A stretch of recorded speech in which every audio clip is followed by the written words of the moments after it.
And I think we're live. All right. Hey guys. Hello to everyone just joining the stream. It's going to be about, let me see, about 7 more minutes before we start. But I just wanted to get in here early for those of you that have already kind of joined the stream. I'm just going to play a little bit of nice royalty free summer music until the rest of the Santiment team joins us for this discussion. We are hopefully going to be joined by Bagsy also sometimes later during the stream, probably in about 35 minutes. And at the end of the stream, like every time, we are going to be taking audience questions, basically anything that you guys want us to talk about the market. If you're interested in a specific coin, in a specific market event, you're wondering where we might go from here, it's all going to come at the end of the show. So about 3:30 p.m. Central Eastern Time. So in about 45 minutes, we are going to be just taking the audience questions and looking at the charts and seeing what the market may hold for us. So in the meantime, until we wait for the rest of the Santiment team to join us, here's a little bit of nice music for you. All right, here we go.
going to be a couple more minutes, guys, until we have everybody here. Oh, we were already joined by Brian and Gary. Hey, guys. I guess we're waiting for Max and potentially Bagsy, but I think Bagsy might be joining us later during the call, right, Brian? Yeah, he's a maybe, but it would probably be likely the latter half of the call. Okay, sounds good. So let's give Max a few more minutes, and then we'll get on with the stream. All right, here's some more music for you.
Right. All right. I think we're gonna go ahead and start because it's 3 minutes past 4 p.m. at my time.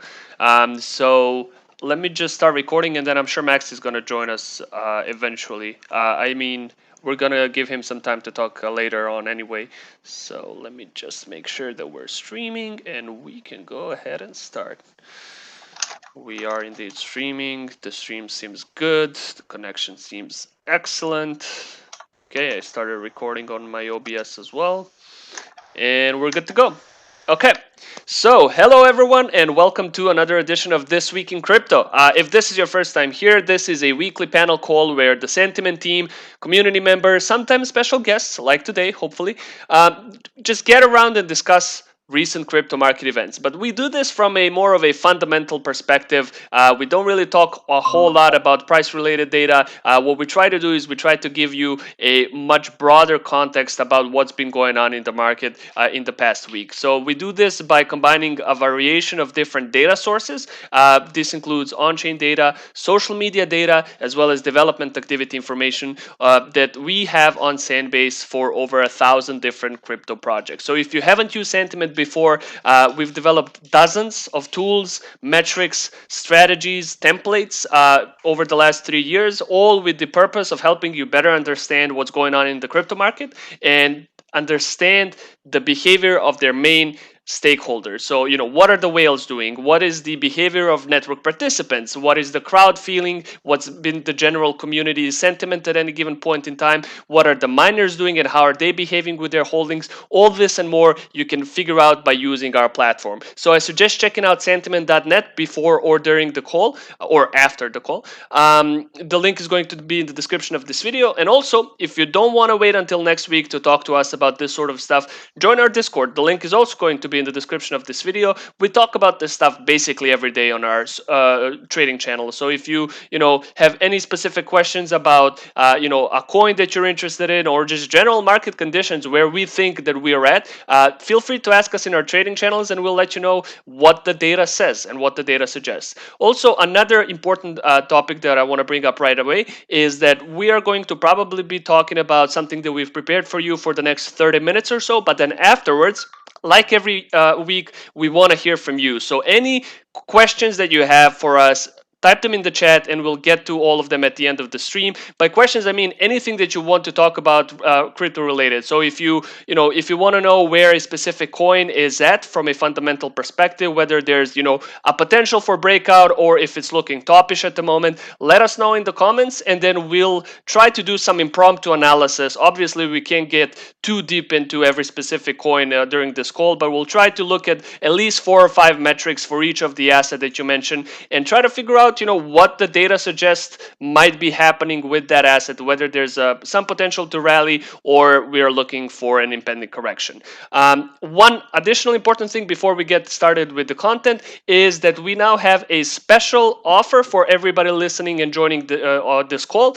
And that is, if you guys go to app.santiment.net/pricing, these are the basically the pricing page for our Sanebase platform. Everything that you see today as far as metrics, insights, indicators, it is all available on app.santiment.net. Usually the price is $44 a month. However, this is after a 2-week trial, by the way, so feel free to, if you don't already have an account, feel free to sign up for free and just try around the platform, test it, see how powerful it is, and then if you like it, stick around.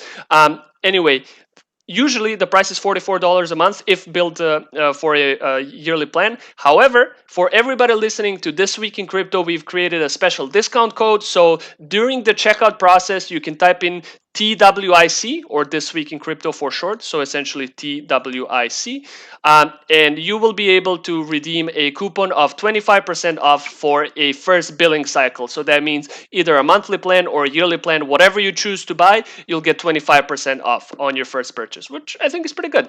This is only available for people listening to this call, and it's only available in limited quantities. So be sure to check it out and use it sooner rather than later. All right, I think this is all for now. We are going to be hopefully joined by Bagsy, a very popular analyst, a crypto market analyst, and a Twitter personality, sometimes later during the call. But before that, we wanted to talk a bit about what we are seeing on the market. So the title of this call is a warning sign or a warning pattern that might be forming on Bitcoin's charts. We'll get to that during this call. So to start us off, I'm going to hand it off to Brian. Brian, I think you already have some templates and different charts ready for us to kind of ease us into what's been going on in the market in the last 7 days. So if you want to share your screen, go ahead and I'll stop sharing mine. Or I haven't even shared it, but yeah, okay, so you're already sharing it. Good. Let me give you the floor. Okay, go ahead. Thanks so much, Dino. So hello, everyone, to another edition. We are here in our first, or at least my official first week in crypto of August. I believe our last one was the very end of July. So what I'm going to kick it off with is a little preview of, not preview, but a encapsulation of what the markets have been doing over the past week, and particularly the last 72 hours, because it's pretty notable that the markets have been surging after they did a pretty rapid run up to 12K. There was an equally rapid drop off back to 11. And since that time, we've been bouncing. And what we saw last week was a very dominant high end of the market cap range, where we saw Bitcoin, Ethereum, coins like Chainlink up to the usual surging of their own. They were kind of dominant, while these coins over here in the bottom half of the top 100 were a little more sporadic. There were a lot of reds like this. And this time around, we're kind of seeing a different perspective. And we're seeing a lot more altcoins surging once again, while the smaller caps are indeed going up, but on a much smaller scale compared to what's going on over here. So as we can see, Bitcoin has been up 4.8, Ethereum 0.9. You know, there's a few notables like Bitcoin Cash. Lend is doing well, but note that it's been very volatile over the past month or so, really, because it's up almost, what, 900% still over the last 3 months, something crazy like that.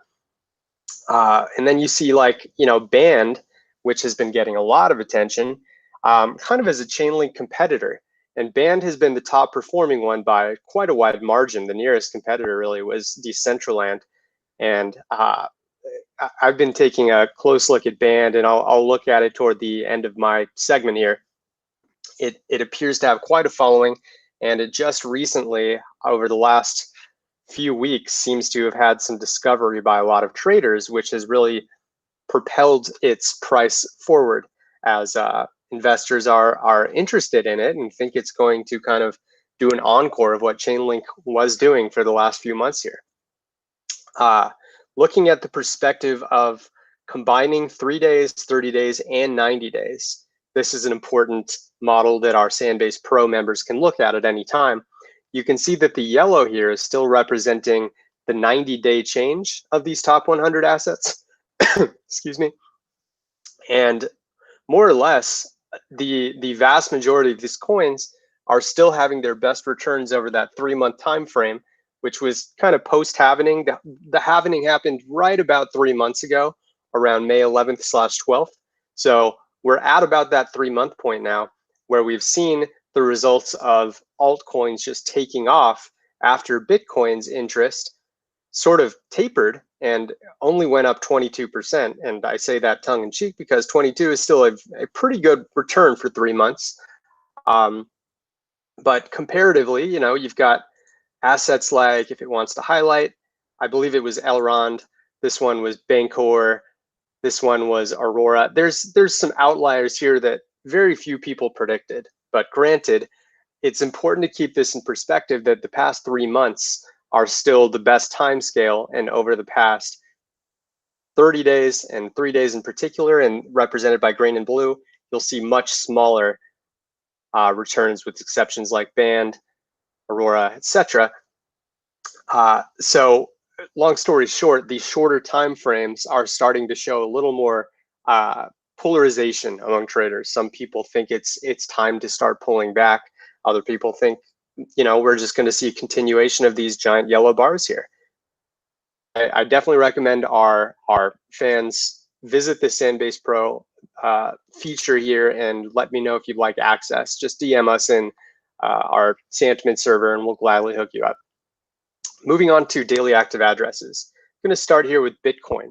So for those of you familiar, this model is essentially measuring the deviation from the mean for prices and for daily active addresses. By the way, I just heard Bagsy trying to enter. If someone could admit him, that would be great. Good morning. Good morning, man. How are you? How's everyone? Very good. It's a great morning, sipping some coffee. Love it. Ready to go. Welcome to the stream. Cool. Thank you. We'll definitely have you jump in here in a bit, Bagsy. I'm just going over the ever-growing popular daily active address divergence model here and talking about what's happening with Bitcoin and Ethereum. Again, we're looking at Bitcoin now, and the red bars basically signify bottom 10% divergences, while neon green represent top 10 divergences. These are the key signals that you want to be looking at, because as you can see, red, especially neon red, indicates tops, neon green indicates bottoms. And since this was last discussed, we're now comparing the past 6 months versus the prior 4 years before these 6 months. So the actual data that you're seeing here is not included in those averages, and it's giving us a more precise measure of what the divergence is without letting current data being shown be sort of interspliced into it. So courtesy of Maxim for suggesting that I update it this way. In the most recent days, we're seeing mostly red, actually, which might surprise some people. But this, in my opinion, is part of the reason that we can't quite crack 12K again and just surge forward. We're finally hitting a resistance point, and Bagsy can tell you all about resistance points from a TA perspective, but I love to talk about resistance points from DAA perspectives as well. And what we can see here I can make it just a little smaller. There we go. So we are seeing a long-term climb, right? These orange bars represent the daily active addresses over time, and it's clearly going in the right direction. However, if we look at it on kind of we'll go just last month, we're kind of getting a bit of a taper off. I understand this previous day was actually quite good. This was actually the 6th, and today's, obviously compiling data as we speak, so it's very low. But we aren't quite getting the push here that we want yet, other than the 6th, which was a good day. You've noticed that we've kind of flattened off, and when we were at a price of 9,500, that was actually about the second highest price, tied with this one, or second highest output of DAA over the last month. And since we've gone up so much, we're still getting that about the same level. And obviously we've surged forward for the first time. I believe this was close to a year high right here. But depending on what today is going to look like, this is going to be a very important day because we're getting some polarization. We're getting a very mild pullback right now. And it sort of works the same as volume for you TA traders. If you see this bar start to move up, it's going to show that traders are interested in the direction of the price, the midterm or long-term direction of the price being moved. And right now, it looks like we may have a bit of a drop off just because these days here were not very good and not supporting this here. So this is a clear bearish divergence. When we hit 12K, we actually were dropping in daily active addresses these 2 days. Same here. We had a huge rise, but it was actually the worst day we had in 3 days. And we had many days above that, way before when it was back in 9,000 territory. So important to keep this in mind because obviously Bitcoin is going to sort of dictate the ability for the rest of the markets to continue to do their thing. Hey, so Brian. If we start seeing it, yeah. Can I just chip in here a bit because I actually wanted to talk about this a bit more. We have Please do.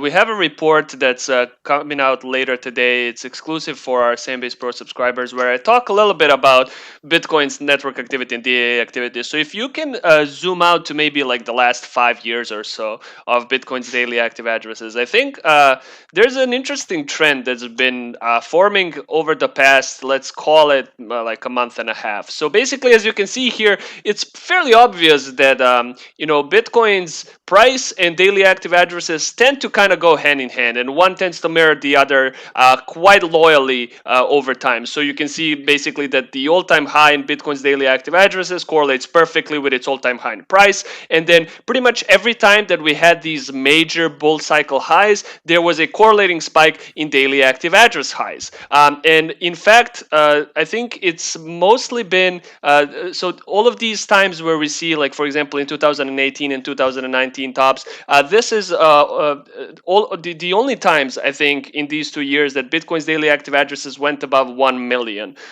So this seems to kind of be the magic sort of, or in the past at least, has been the magic mark after which we kind of start tapering off. However, the past couple of months have kind of switched this trend a little bit. First of all, until today, there have been 17 days this year alone where Bitcoin had more than 1 million daily active addresses, which is by far the year with the highest sort of activity from this point. The second thing that is very interesting is that even though the price tends to, and the daily active addresses historically tend to go hand in hand, in the past couple of months, this trend has been broken.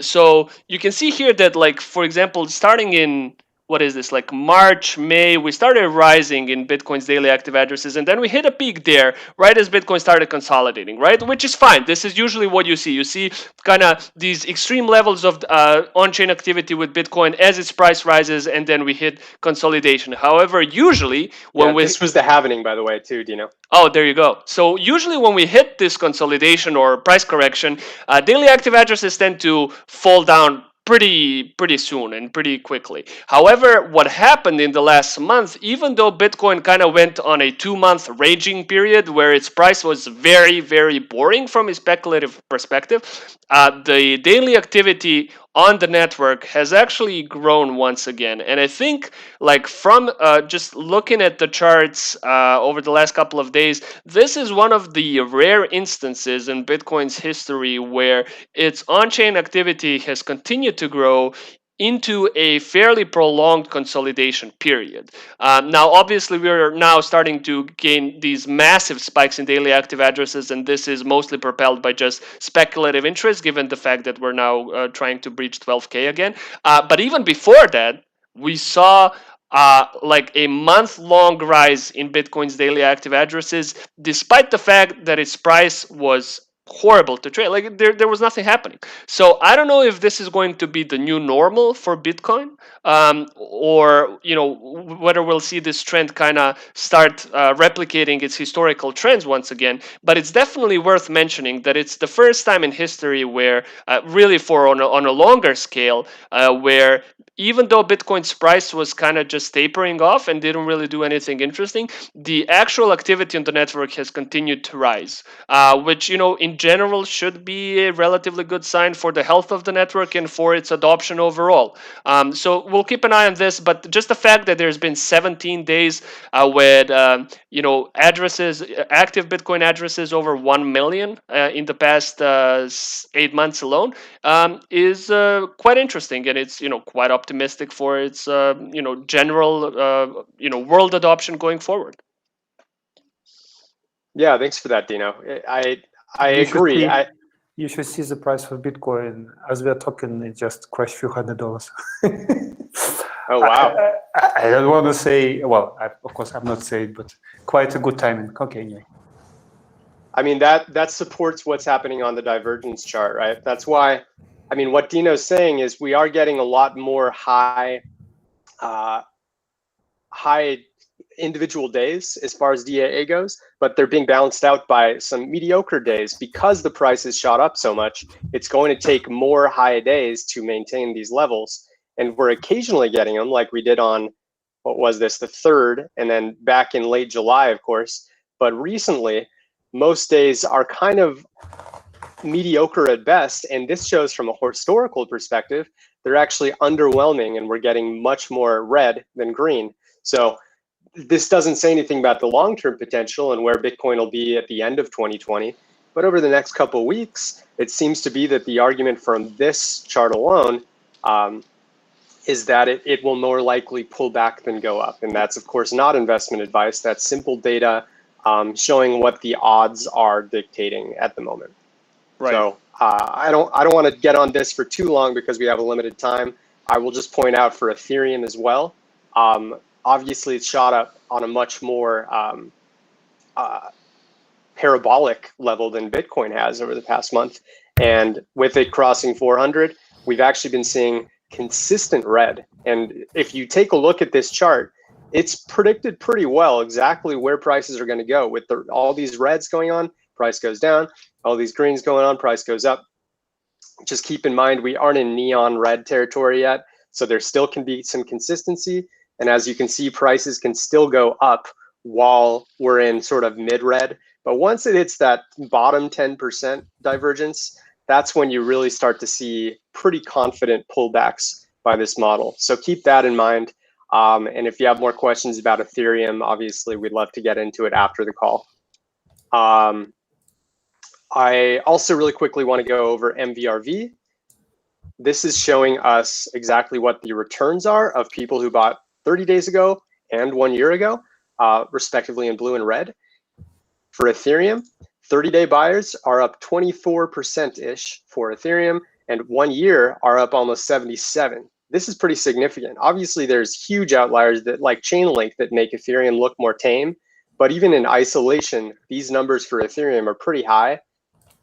So just keep in mind that all of these metrics, whether it's 30 days or 1 year, no matter what the asset is, they tend to hover around 0. So when too many investors are in the green, there's usually something that comes along that fakes people out. It doesn't necessarily mean prices have to drop the respective amounts that everyone's up, but it does mean that there is usually something that gets people to sell or profit take too early and causes the numbers to start to normalize back to 0. And we are with the exceptions of a few of these 1 year returns, we're well in profit for most coins for the average traders, and that's an argument for the bears out there. Again, not investment advice, just something to keep in mind when you're battling against other traders, because this is sort of a zero-sum game, just like any other asset class, and you have to keep in mind when too many other people are in profit, irrationality and FOMO starts to kick in. I'm just going to go with this one really quick and then hand it off to Dino or Bagsy, whoever wants to go next. This is a little small. Let me see if I can grow it. I just want to show what the trend is right now socially for sell, sold, top, or topped all together on the social trends. And you can actually see that lately, the people who are calling for tops are doing a pretty good job of actually nailing them on the short term. But if you think that you can get away with following this chart and having a long-term success with people calling tops and having a huge pullback, you might get an occasional one like this, but they have not lasted very long. And that's one thing we want you to keep in mind. In order to have a huger pullback, you need to see a much more sustained level of these high bars, either for topped or bottom dimensions. But as you can see lately, they've actually been nailing pretty well when the tops have come.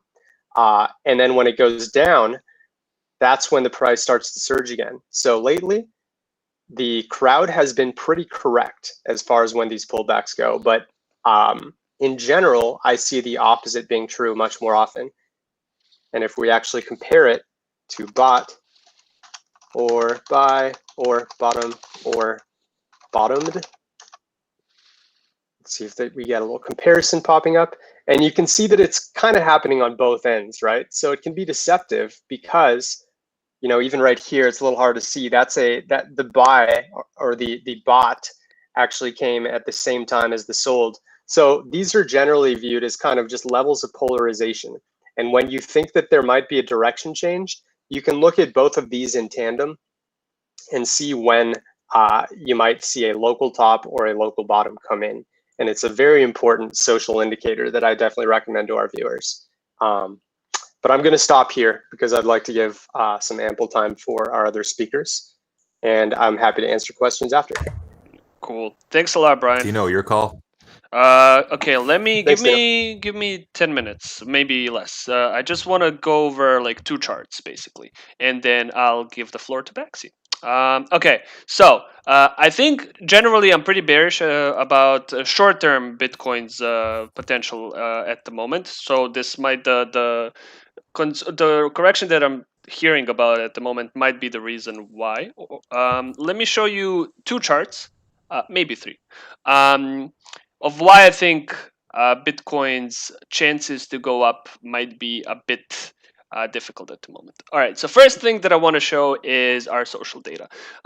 So Brian has already kind of shown you a few different social charts, different amounts of volume of things like buy, bought, sell, sold, things like that. However, this particular chart that you're looking at the moment, oh, by the way, I'm not sharing my screen. Let me present so that everybody on the call can also see. Okay. All right, so this particular chart that you're seeing at the moment, it's called Bitcoin Weighted Social Sentiment. Essentially what it does is it tracks the amount of Bitcoin related mentions on crypto social media. Currently we're looking at Twitter in particular because our data has been trained on Twitter's data, so it's usually the most reliable. And what it does is our custom algorithm then takes all of these mentions that we've tracked, and then it tries to label all of them as either positive, negative, or ambivalent. Now it doesn't try to overfit this model, so only about 70% of all of the messages that we collect about Bitcoin end up appearing on this chart, so to speak. But essentially, in a very simple terms, 0 shows the sort of market indecision as far as crowd sentiment is concerned. So this basically 0 would be people are equally bullish and or bearish, so basically ambivalent about Bitcoin's chances. Everything above 0 and especially above 1 and 2 standard deviations from the mean points to extremely bullish sentiment towards Bitcoin on average, and anything below 1, as it grows deeper and deeper, means and more predominantly bearish atmosphere on average towards a specific coin. So once again we're looking at Bitcoin. So the title of this stream is a familiar warning pattern might be looming for Bitcoin. The pattern that we're referring to is the one that you're seeing at the moment. So I want to go back a year and talk about this particular formation here. So what we saw in 2019 is this, first of all, this massive breakout in bullish sentiment as Bitcoin broke above 8K for the first time in, I don't know, maybe 7 months then, or 8 months at the moment. So it was basically, I think, the highest that Bitcoin related sentiment has ever been, according to our data, at least since we started tracking it 3 years ago. And then we, went back as Bitcoin started to consolidate. We went back into a relatively bearish territory, from which we, once again spiked to extreme bullish sentiment as Bitcoin broke 11 and 12K, and then, back towards, ambivalent territory. And then once again, we shot up to extremely bullish sentiment, which drove the price down once again. So as you can see, and generally, if you look at the Bitcoin's historical trends, you can see that its price corrections tend to correlate pretty effectively with this extremely bullish sentiment. It's basically the crowd is always wrong principle, but on a chart, right? What we're seeing here is this irrational market confidence, and a lot of FOMO people coming out of the woodwork, and this usually tends to correlate with short-term corrections for the coin in question. Now, to me and to a few other people in the team, this sort of pattern might be forming again. So now we had once again, during the Bitcoin halvening days, we had this massive bullish breakout once again. It basically mirrored as far as the levels are concerned. I think it mirrored it almost perfectly. These types of levels that we've seen in May of 2019. Obviously, a lot of this was due to just halvening hype, and a lot of people were referring to the stock to flow ratio, which said, look, after the halvening, we're going to go up to by to 100K in a couple of months. So there was a lot of hype, a lot of FOMO related to Bitcoin, and you can be seen on the chart. And then once nothing really happened after the halvening, and in fact we had a small drop off here, the mood sort of shifted back into bearish territory. Now it took a while longer here than usual, just because we had this prolonged period of pretty much nothing happening, this long consolidation pattern that Bitcoin has entered into. But now we saw another breakout into bullish territory, and this basically peaked right around 1.3, which I think is fairly, it's about the same as we seen it during the first June of 2019 top. And then since then we had the small correction, and as a result, the bullish sentiment has started to drop down a bit.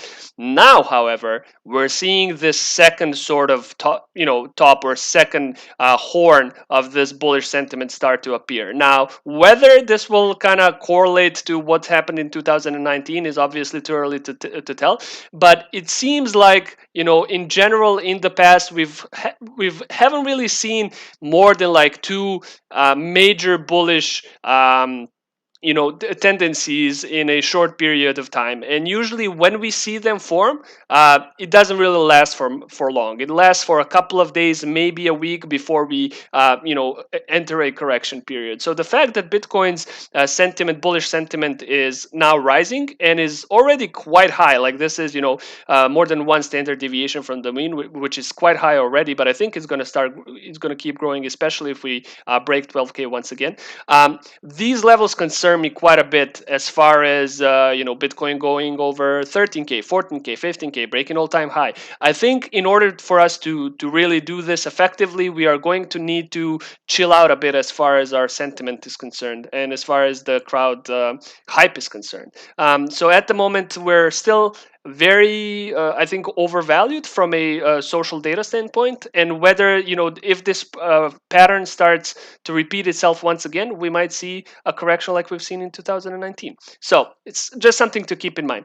Another thing that I wanted to point out, so this is the second chart that I promised, is what Bitcoin's whales have been doing. So let's look at our holder distribution metrics. And first I'm going to zoom into the last 30 days. Let's select Bitcoin. And let's look at the amount of addresses that are holding more than 100 Bitcoin.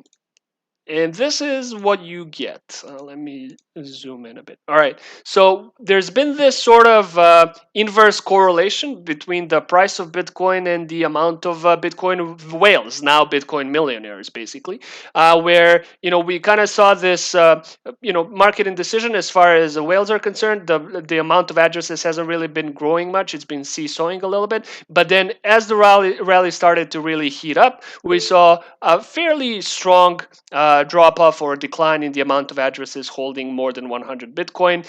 We saw once it dipped a bit, we saw another rise, and then once again we are going down. Now, if we zoom out to the last 5 years, you'll actually notice that this is a 5-year low as far as the number of Bitcoin holders with more than 100 plus BTC.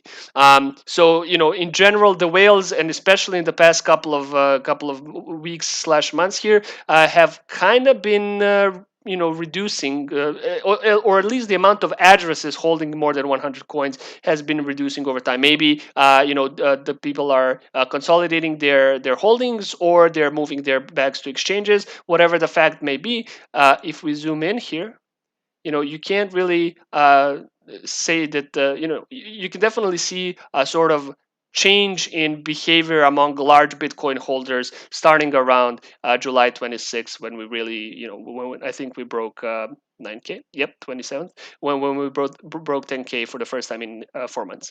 So this is another thing that it's another chart that might be worth looking into as we go along. And so finally, before I hand it off to Bagsy, like I mentioned, there's a Sandbase Pro exclusive content that we are publishing every week, only available, like a special report available to our Sandbase Pro users. One of the charts that I wanted to show, and this is something that we've just recently developed, and I think it's quite interesting, is this volume dominance chart. So essentially what we've done is we've created a very simple dashboard where you can take two assets and you can compare their on-chain transaction volume, but in USD, right? So you can compare the amount of value being transacted on these networks over time. So let's see what happens if we compare Bitcoin and Ethereum. So I'm going to select Bitcoin here, and I'm going to deselect Ethereum. And then here, I'm going to deselect Bitcoin. There we go.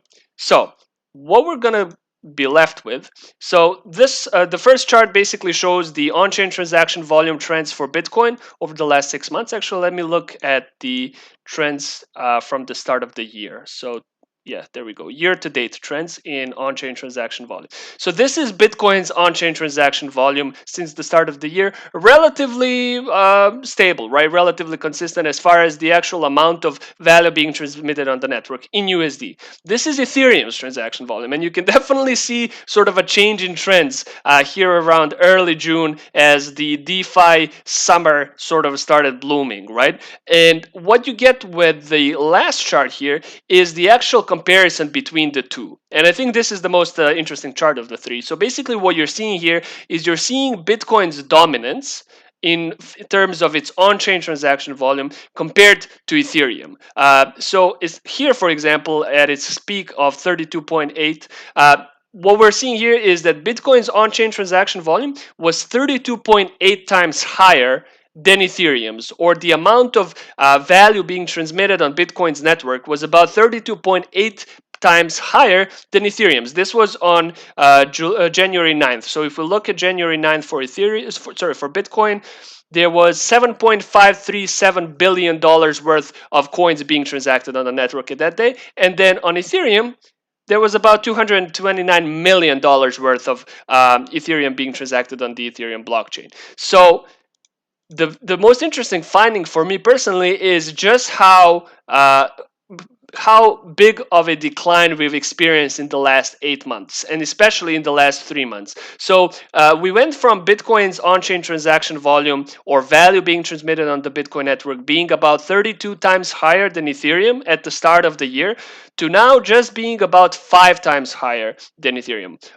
So this is a major shift in just the I think speculative interest, and in general the adoption of the Ethereum network. So we can see it here going from about 112 million at its lowest to, let's see here, 2.287 billion worth of Ethereum being transacted on the network. Now, obviously, part of this is due to DeFi-related solutions and people borrowing and lending the same amount of the same Ethereum tokens, essentially. But the trend, I think, is undisputable.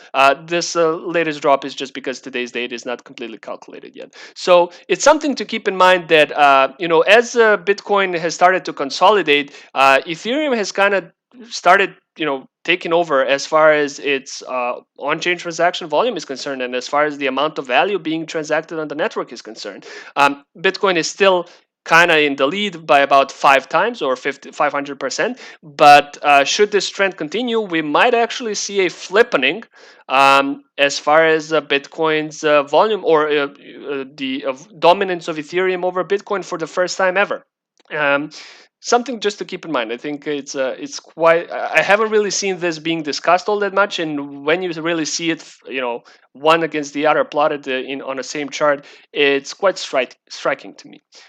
So anyway, these are the charts that I wanted to show briefly. I'm gonna give it up to Bagsy here, but before I do, just let me say after Bagsy kind of shows us a couple of charts of his own, we are going to be taking some questions from the audience. So anybody listening to this on YouTube, if you have any sort of specific coins that you would like us to do some impromptu analysis on based on our data, whether you're interested in a specific coin's chances, maybe a breakout potential, or you're wondering if a specific asset has maybe reached its peak and is about to correct, let us know in the comments. Let us know what you would like us to take a look at, and we'll do some very quick analysis, look at a few charts, and kind of try to do very rudimentary analysis on where we think the coin might be going next. All right, I'm going to stop sharing my screen, and I'm going to give it up to the man himself, Mr. Bagsy. Thanks, that was really insightful, actually. Yeah, just finishing up a position. I just need 10 seconds. I'm buying some comp perp on FTX. Just retested so let me share my screen. Should be bottom right. Yeah, a Chrome tab. That's a good idea. Okay. Where's trading view? Okay. All right. You guys see my trading view? Perfect. Yep, just popped up. All right. So I made this list really quickly for you guys. These are the main altcoins that I'm looking at. And I'll go through the list really quickly and why. For comp, actually, no, I'm going to start with Ethereum since we just ended off with Ethereum. I'm very bullish on Ethereum. I've been in the long since 0.024. I got in on this wick here, got lucky on an entry, and I've kept it and I've been adding to it. So for the ETH BTC pair, I'm firstly extremely bullish because we've managed to break above the mid-range. This is the former range of accumulation, redistribution that we were in. However, whenever you see an asset reclaim a range low and manage to make its way back above the midpoint, so this orange line, typically to me that shows that the asset is quite bullish. And if we get nice reactions back into the mid-range and it manages to form support, then it entices me to add more. Once we do break back above that, I'll start adding from here. But another nice area of confluence is that this dotted orange line is the range POC. So this is the horizontal volume, meaning that we managed to break above that, at least on the Binance pair. The distribution may be different on other exchanges, but I trust the liquidity here. And I guess just first target is 37.5. That's where I'm going to be shaving off some. So I'm really playing the higher time frame, and this whole DeFi craze has made Ethereum very valuable because you need to purchase Ethereum in order to participate in Uniswap, or at least in some of these DeFi trades. So I don't think this is going to change anytime soon unless Bitcoin were to decide to revert really heavily. Then it might postpone it. But overall, I don't see a reason to be really bearish. I think dips are for buying. So that's Ethereum. Following that, I think Ripple and XLM are pretty good, but if I had to go with one, I'd probably trade XLM. This is a setup that I'm taking. This was the former. Sorry, there's a lot of stuff on this, but this was the former accumulation range around here. That makes sense. Oh, actually, sorry, this level. See, like trend lines are about bias. You know, I was like, where was the range high before? But I had something like this. So whenever I see this, you know, deviations back into the range,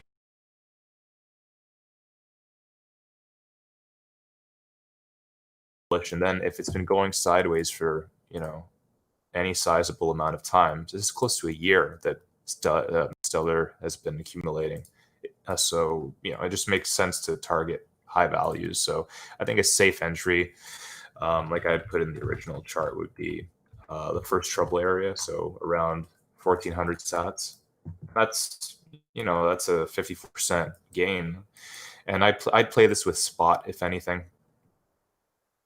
About leverage trading it, but looking at Bitcoin, I don't know. I prefer trading spot for these kinds of trades. I don't know about you guys, but this is another good one that I think is worth looking at. Algorand is actually one that I'm probably the most bullish on right now. Just the volume looks great. The candle structure is nice. They have good stuff in the pipeline from what I hear. So I'm taking this to, and the thing about me is like I'm always very conservative in my targets. I'd rather hit than, you know, get stopped out. So I think a Hey, Bagsy? Yeah, what's up? Just question, when you mention the candle structure and you Yeah. show something like Algorand here, just for our viewers, I think I Yeah, understand sure. it a little, but what you're essentially looking at is kind of the consistency of these hills and plateaus, right? And Algorand in particular, based on the ones you've shown so far, seems to have a lot of familiar patterns going back and forth that might be enticing for you. Do I understand that sort of correctly? Or maybe you can expand.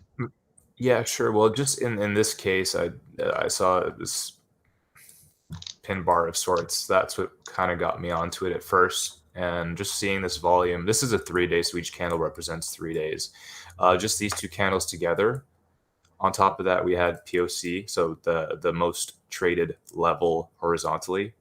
So that acted as support as well. So it was just a mixture of confluences for me, and that's what made me get in the trade. And so that's more what I meant by like what it was doing there.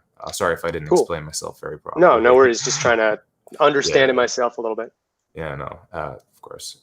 So yeah, as I was saying, like I'm very conservative with targets. So if anything, I'd look for anything into 3.8 or into this horizontal resistance. I think that would make sense. I'm playing this with spot and leverage, but I'm not over leveraged by any means. So I'm not rocking a stop at the moment, but my liquidation is also 0. But my spot bag I got down here, so that's basically how I'm playing Algorand. If Bitcoin were, let's say, to you know, let's check Bitcoin really quickly.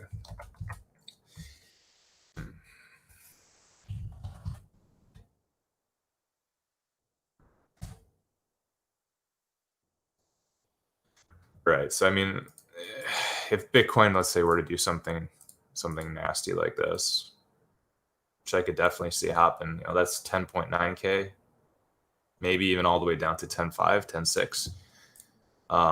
That would definitely give some, you know, leverage traders who are really tight with their stops, they would get knocked out. And, you know, I'm playing this for the longer term. So that's usually how I structure my trades. And I try not to over leverage or anything. Because I tend to get stopped out more than anything if my stop's too tight. So yeah, Algorand is probably the number one I'm looking at least for the next 2 weeks. And yeah, Adam's another interesting one, which tends to follow Algorand, and he's kind of lagging behind here. Kind of like Algorand, but less, actually pretty much the same, just a few days late.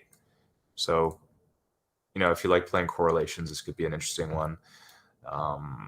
And this, if you're into holding spot and you don't mind waiting a month, I think XZC, so Zcoin is a good one.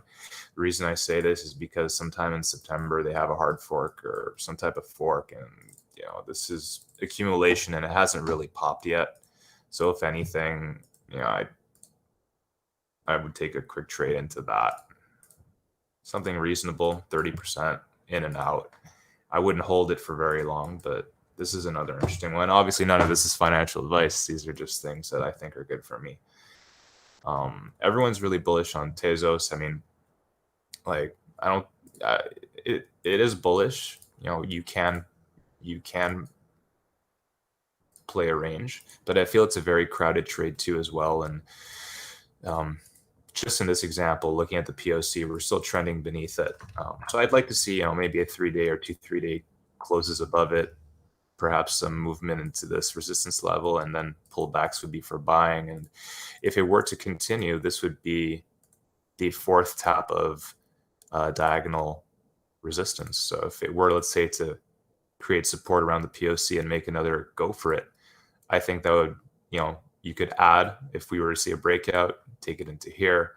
But this could actually potentially continue because this one has been extremely correlated to Chainlink. And a lot of people have made this observation. So I'm definitely not the first. Disclosure, I'm in a link long as well on the USD pair. And yeah, this one's a tank. I don't know what the metrics told you guys for Link more recently, but has it been off the charts bullish, or have we had some type of bearish divergences in terms of engagement or whatnot? Have we looked into that? Yeah, we have a question about Link in the chat also. I haven't. Can you hear me, by the way? Absolutely. Yeah. Okay. Yeah, we have a question about that. I haven't looked at it in the past couple of days, but we'll look into it in a couple of minutes and see. No problem. Yeah. No problem. So yeah, I mean, right now it's pretty overextended. However, you know, it's looking bullish at resistance. I'm not saying long here. I'm not even saying long it, but how I like to trade is just to wait for logical pullback. So for me, a logical pullback would be something like this, and to support, and have bids layered into here or something like that. If you're looking to enter Chainlink, always patience. Being impatient is what has been the thing that's made me lose the most money. Also, Zcash, quickly. And the reason why I mentioned Zcash is because they have their halving in January, I believe.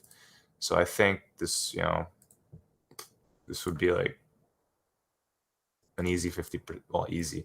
It would be like a 50%, 70% trade, something like even 30, you know, 70, any sells into there, I think would be good. And that would be a more higher time frame trade. So I would trade this with spot, and I'd just be very patient. And people have different, you know, risk appetites as well. You know, different time frames on which they want to trade. Some people like to get in and out, so you got to figure out your own way of trading. But if you're someone who trades slowly and you just like accumulating slowly and being patient, but you like high return setups that make sense, I think Zcash for once is that asset.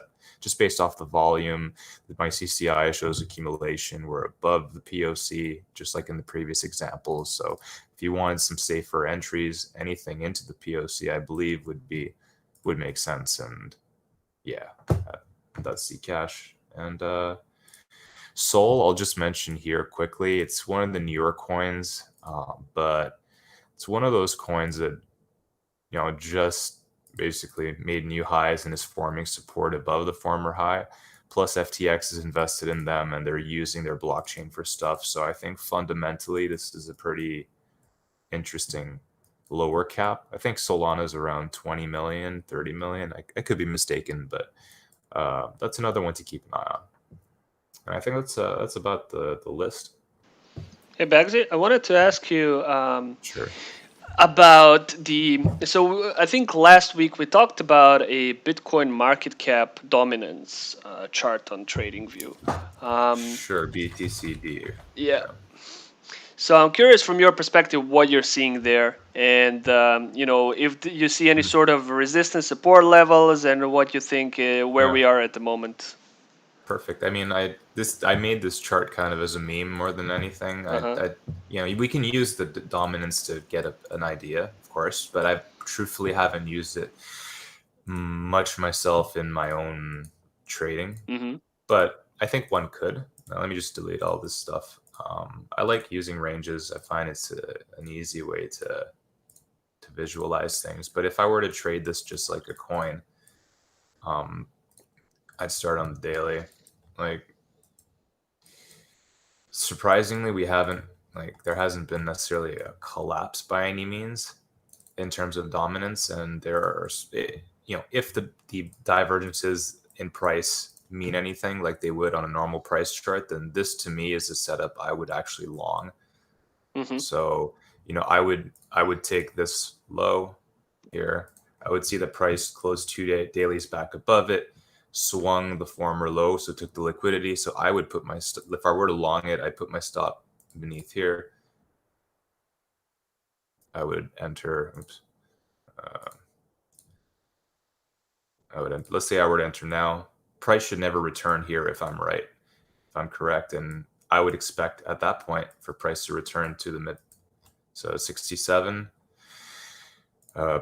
dominance, and so for me, I think Bitcoin's going to take some market share back. Now, that doesn't mean that altcoins can't move in tangent with it, like we have been seeing. So I believe just overall the market cap is going to keep growing, but that might be an unpopular position.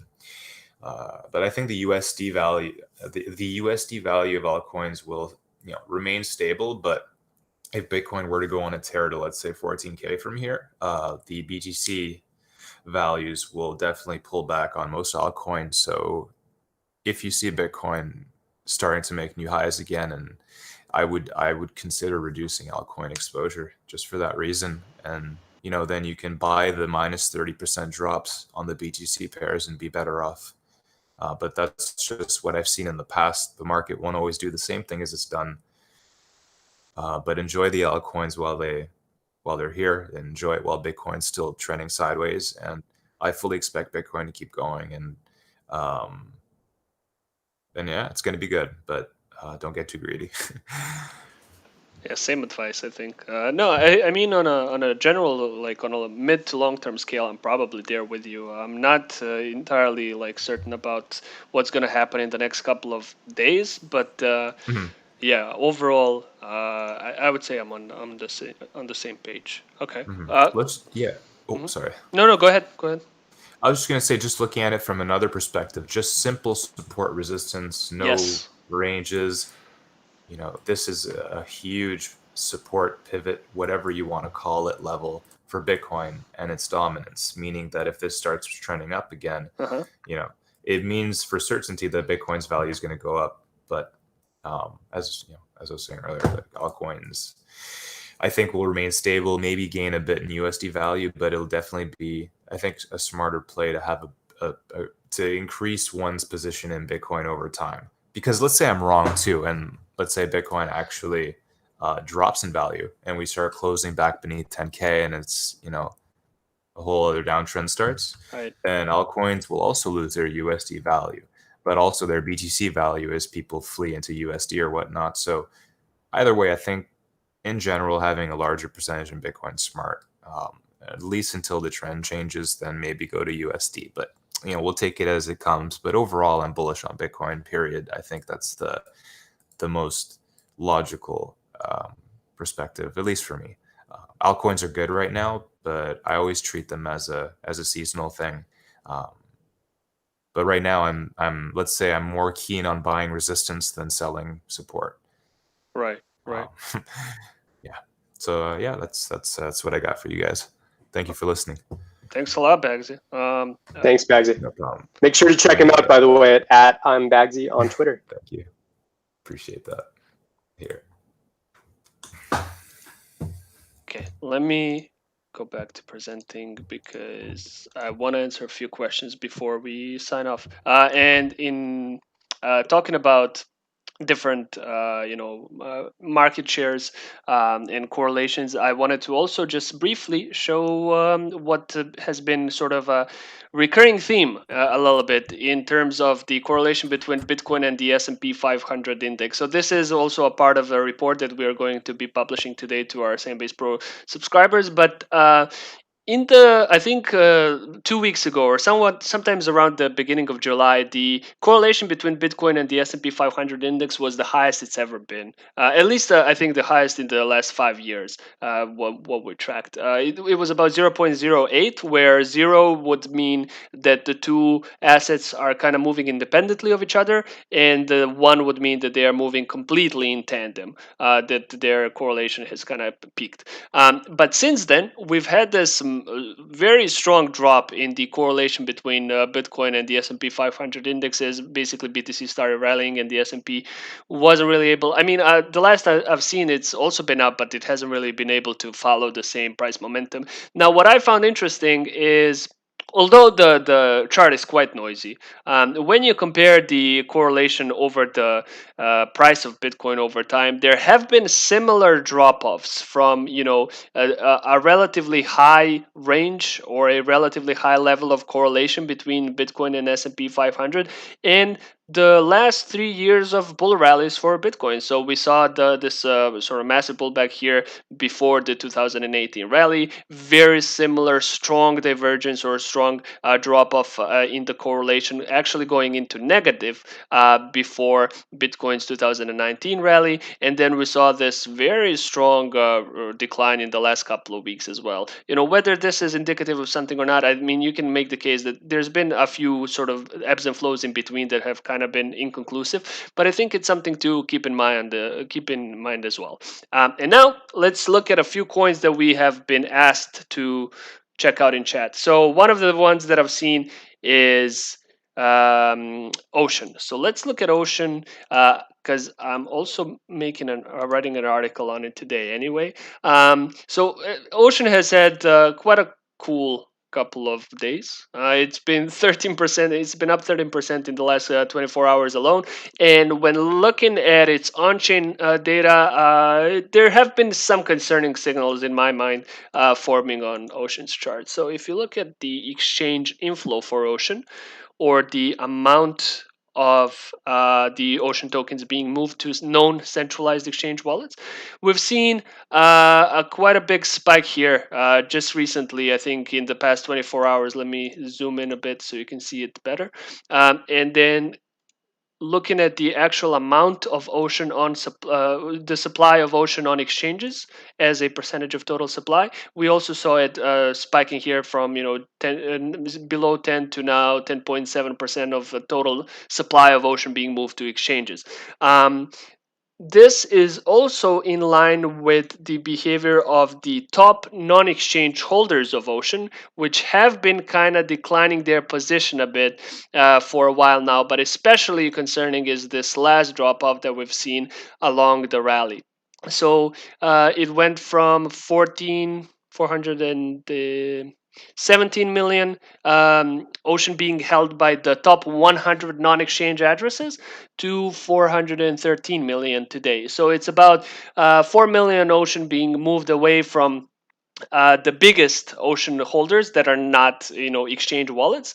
And at the same time, we saw a correlating spike in the exchange inflow, or the amount of Ocean being moved to exchanges. So putting those two things together, it would definitely seem like some big Ocean holders are kind of looking to exit their position at the present time. Another concerning sign that I've been seeing is the mean dollar invested age drop that we've seen just recently. So essentially what mean dollar invested age is showing is it's tracking the movement of coins on the network based on the amount of time that they've spent in their respective addresses. So essentially, the rising slope in mean dollar invested age would mean network-wide accumulation, or it would mean that on average coins are remaining in their addresses, meaning that people are hodling essentially. And then drop-offs in mean dollar invested age would mean that we've kind of moved from accumulation into distribution a bit. So let's look at maybe a longer trend. Yeah, there we go.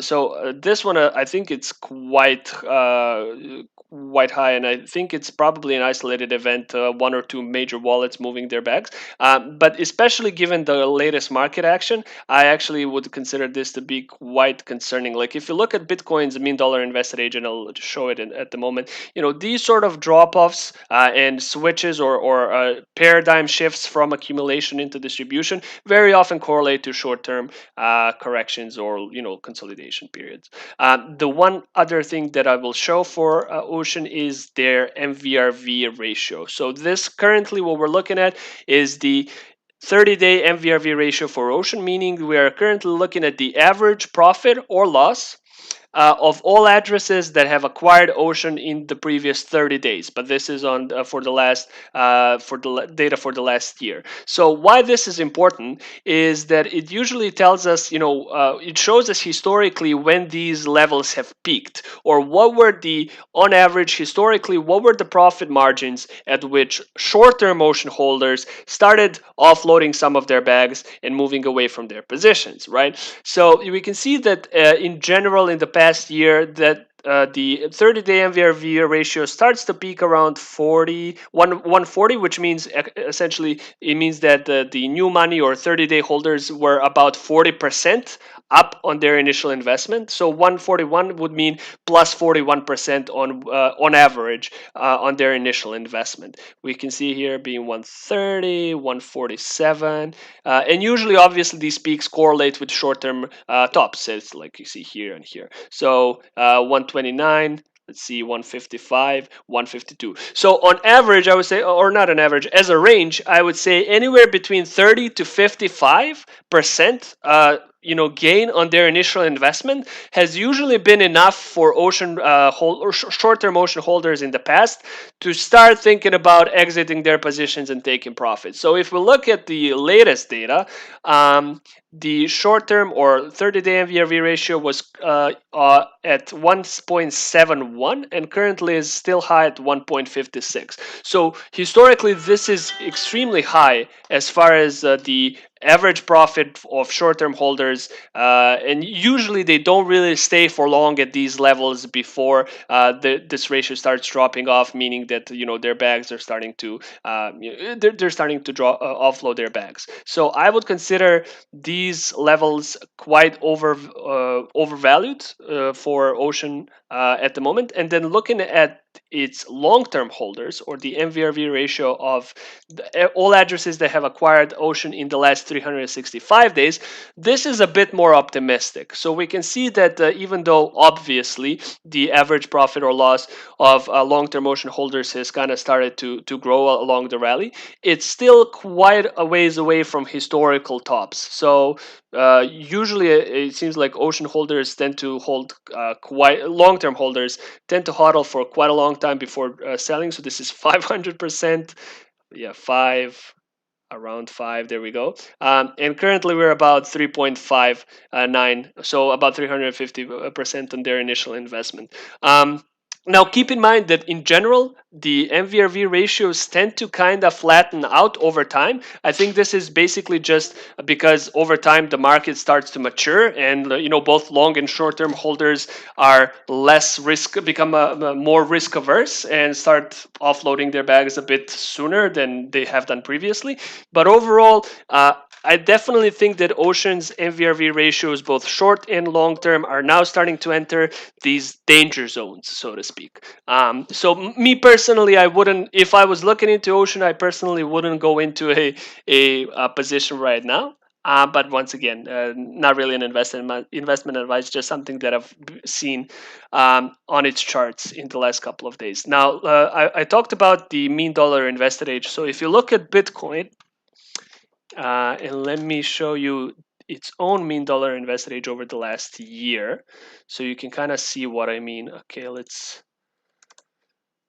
there you go. So you can see basically these periods of accumulation, which kind of move or pivot into distribution near the tops. There's this one kind of creating a quite deep valley. It starts sometime around mid rally for Bitcoin, and it drops off at the highest point, or it bottoms out at the highest point of its rally. And as far as the short term or local tops, it's even more immediate than that. So you have this drop off in mean dollar invested age, and then a few days later you essentially have a forming top or a local correction. So currently we're also not really looking at we're also looking at a switch from long-term or network-wide accumulation of BTC into a distribution event. Another sort of semi-concerning signal if I were looking into BTC at the moment. Now let's look at Link.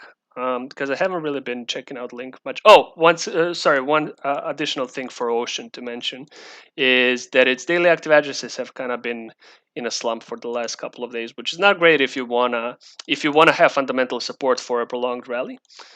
Let me show you. Yeah. So in the past couple of days, we've seen this sort of divergence between the amount of on-chain activity for Ocean, or the amount of addresses that are actually interacting with the coin, and the actual price, which is tried to push upward, but the actual amount of daily active addresses has continue to decline. If this trend continues in the next couple of days as well, as the price tries to push another high, I would find it fairly concerning. Generally, I see this pattern form time and time again in altcoins when there's a strong divergence between the price, which is trying to push upward, and the amount of actual on-chain activity, which is declining into basically pre-pump levels, just standard. It starts normalizing. It's usually a sign that the price can no longer grow. It doesn't have enough fundamental support. There's not enough even either speculative or just utilitarian interest in the coin to justify a rise above its current levels. So that's something to keep in mind for Ocean. Now let's check out Link. And actually for Link, I also want to check out its social data because, I want to see how active the Link army was and has been. So yeah, as far as Link's the daily active addresses, they've kind of been ebbing and flowing, and there has been a sort of a mini divergence here that's been forming as well. So you can see a similar pattern form around its July top as well. So the amount of addresses and the general amount of activity on the Chainlink network has started to grow with the price, and then here it started to dissipate a little bit. And even though the price, here already tried to push another, to chart a higher high, it was doing so into a declining network support. And what happened afterward was basically a drop off here to about $7 before we started growing again. Now, once again, we are seeing a similar trend happen for Chainlink in the past couple of days. Now, keep in mind that generally speaking, these are still very high levels of network activity for Chainlink. So, I wouldn't say that right now, there's not enough fundamental support or on-chain support to provide to lend itself to a sustainable rally. I think that's too early to say. However, if this trend continues in the next couple of days, I would definitely be a bit worried, especially if we see like another major drop-offs like we've seen from here, from 7,000 and from 9,500 daily active addresses to 7,600 just in a day or so. So these sort of drop-offs mean both in terms of the utility of the coin and in terms of the amount of speculators that are actually interacting with the coin. Both of those things are starting to experience a decline, which is not great. Okay, now let's look at its social data and see what we can conclude. And I want to look at its sentiment in particular. So basically the same thing that we looked at for Bitcoin about half an hour ago. Now let's look at Chainlink. All right, so this is not bad. What we're seeing here is the sentiment towards Chainlink, or Chainlink related sentiment on crypto Twitter over the past, 2 years. And so we saw this massive spike in bullish or just in averagely bullish sentiment towards Chainlink in July alongside its rally, and as expected it kind of coincided with a correction here, as it did here. Like very often when you have these major spikes in bullish sentiment alongside very a rising price action, it usually lends itself to a short-term correction. Now however, it's looking okay. Like I'm not seeing anything overhyped about Chainlink at the moment. Its current levels are about 0.1 standard deviation from the mean, basically meaning that we're at sort of standard levels of excitement toward Chainlink, which should be good enough to help it propel its price upward. When you see this sort of pattern start to emerge again, then you know that the Chainlink army is getting a bit too irrational for its own good. But right now, I'm not seeing that on the chart. Let's look at the just general amount of mentions of Chainlink and what we can deduce from that. So outside of just sentiment related metrics, we also have just a general social volume for every coin in our database, where you can see the actual amount of mentions of a specific coin on crypto social media. So there we go. So let me zoom out a bit so you can see some patterns as well.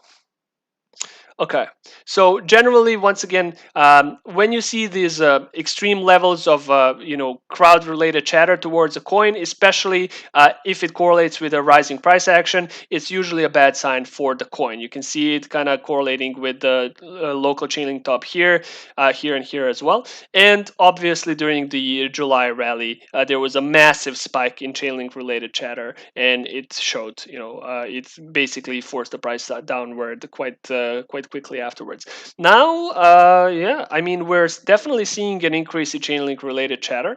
However, if you kind of compare this chart with the one I just showed you, you can see that even though the two spikes are kind of starting to seem similar, as far as the actual sentiment between the two events, we're seeing a major difference. So the July spike here was extremely bullish in its nature.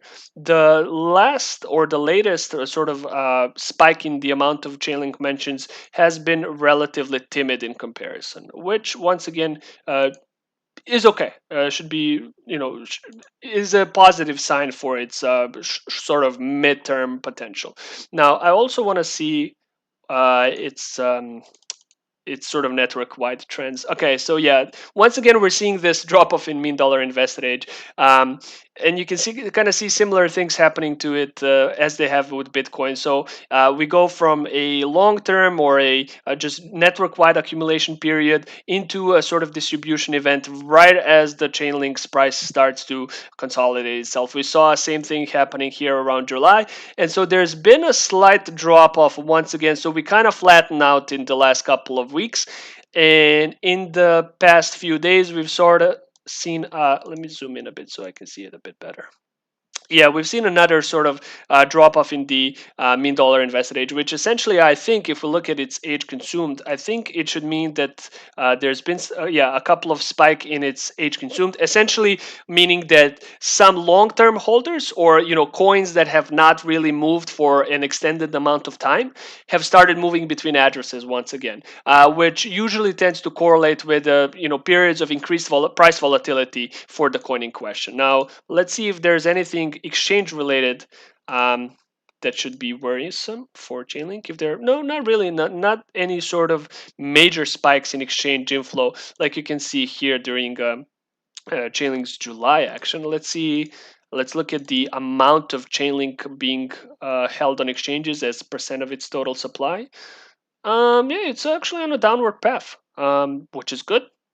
So usually I think this is generally a good sign for a coin's price action when you see its available supply on trading platforms start to diminish, and assuming unchanged demand, if there's equal amount of demand for the coin in question and there's a reduced or a diminishing supply of available coins to trade, it could inflate the price of it of the coin forward. So at the moment, there's a few charts looking okay for Chainlink still, which is kind of surprising to me given its rise.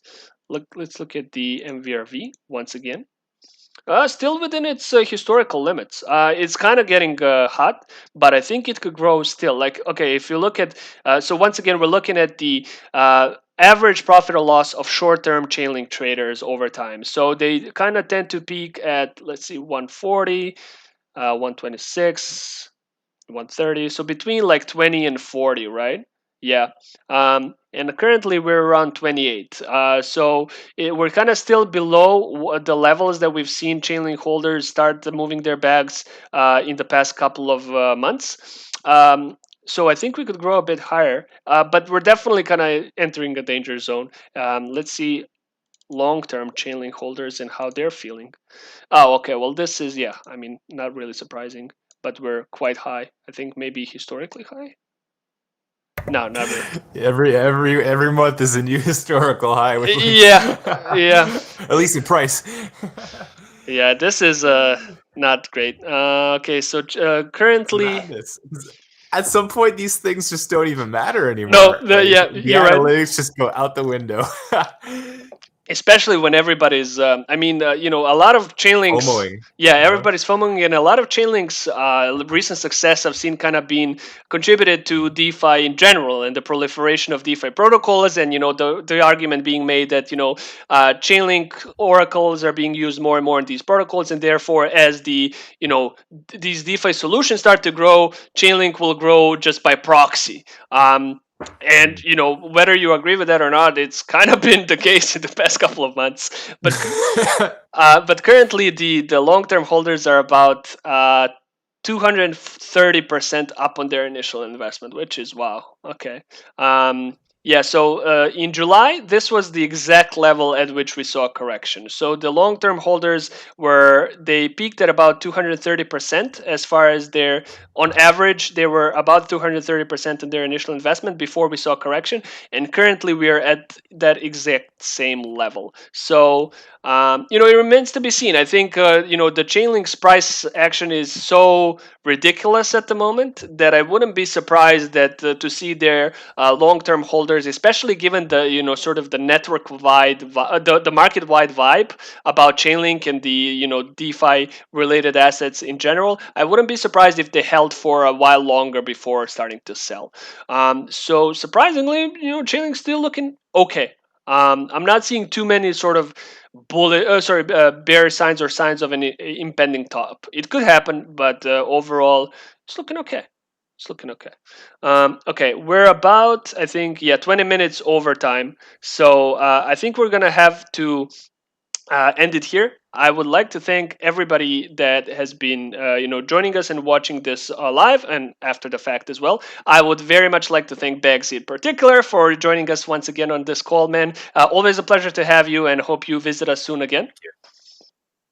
Having me, guys. Appreciate it. And with that in mind, guys, once again, let me repeat that we have now added a special discount code for everybody that's watching these weekly calls. So if you want to try out Sandbase, everything basically that we've shown you today is available on Sandbase. You can take a two-week free trial to see everything on our platform and see for yourself whether you think it's worthwhile. And then afterwards, it's $44 a month if you take a yearly plan. However, or $49 if billed monthly. However, we've added from this point on a special discount code for everybody watching This Week in Crypto calls. So if you type in TWIC, which stands for This Week in Crypto, during your checkout process, you will get 25% off your first billing cycle. So whether that's a monthly plan or a yearly plan, whatever you choose to use this code on, there will be a 25% discount. Now, the availability is limited for this particular discount code, so I definitely suggest checking it out sooner rather than later.